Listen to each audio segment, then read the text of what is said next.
Welcome to XpertUS.com, where we help people make better decisions. About 10 years ago, I was intrigued by two questions. One, why do people have difficulties making decisions? And two, why do people fret over the decisions they make without being at peace with them?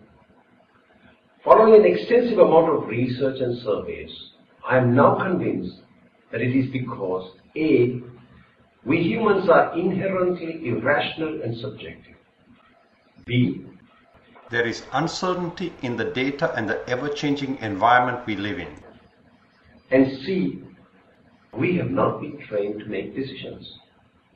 Well, some of you might be thinking, I have been making decisions all my life. And with a life full of experience, I know how to make good decisions. Sure, sometimes you will make good decisions, but certainly not consistently. Have you ever wondered why models and beauty contestants are trained to walk elegantly, even though they have been walking since they were toddlers? The answer is quite simple.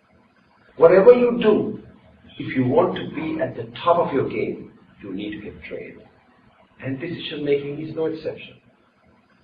So let me first address the issue of irrational human behavior.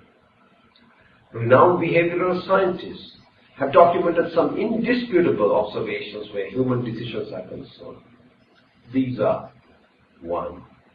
Our decisions are influenced by perceptions and preconceived notions. 2. If there are too many options, people are confused and hence reluctant to make a decision. 3.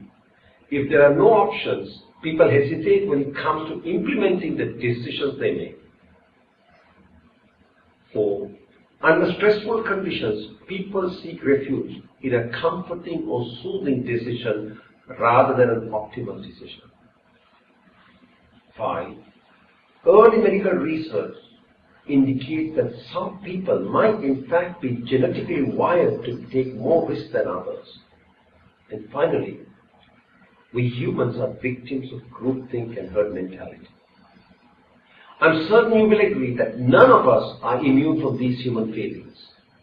Yes, behavioral scientists tell us that we humans have some serious issues when it comes to decision making. But they don't tell us how to minimize the impact. This is our role. I can assure you that with our training, you will make better, defensible decisions every time. Now to address the issue of peace of mind. I often ask my audience, what is a good decision? Well, in a conventional sense, a good decision is one that produces the desired outcome. This seems logical enough. But unfortunately, at the time you make the decision, there is no way of knowing if you made a good decision or not. Why? Because you have to wait for the outcome to pronounce if it was good or bad. Consider a golfer hitting a ball. He knows the terrain, the conditions, the trajectory, and where he wants the ball to end up. He has a high degree of confidence because he employs techniques he had learned and practiced. Basically, he relies on a process, even though he cannot guarantee the outcome. So just like a golfer, your only hope for making an optimal decision is the process you use. So, a good decision is one that is based on a structured process which allows you to incorporate your feelings, values, and beliefs so that it remains your decision. Now that we have established the need for a process, the best way to explain the process that we offer is with an example. Imagine yourself shooting at a target. Let us assume you have a 30% hit rate. Now what if I want to give you a scope to mount on your gun? Could you not improve your hit rate? Sure, say you get to a 50% hit rate. This is why snipers use a scope. Now I let you mount your gun on a tripod to steady it. Would you not see a significant improvement in your hit rate? Maybe even up to 80%? Ladies and gentlemen, we did not change the shooter. We simply gave him the tools to do a better job. You see, within the XpertUS decision support system, the scope is our HP algorithm. And the tripod is our 7-step process. Well, we cannot change the decision maker. We want this to be your decision. We will give you the tools and the training. This training will help you to establish an unambiguous objective and properly frame the problem. Furthermore, it will guide you through the critical process of criteria segregation and criteria ranking. Now, one cautionary note: don't mix problem solving with decision making. Many do.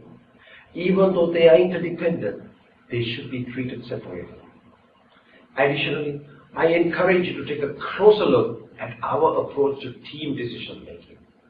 Our 3-step process will protect you from the pitfalls of groupthink and herd mentality. So why wait? Take the free skill test and get started on the road to making better decisions. And if you still have questions, write to questions@XpertUS.com, because we help people make better decisions.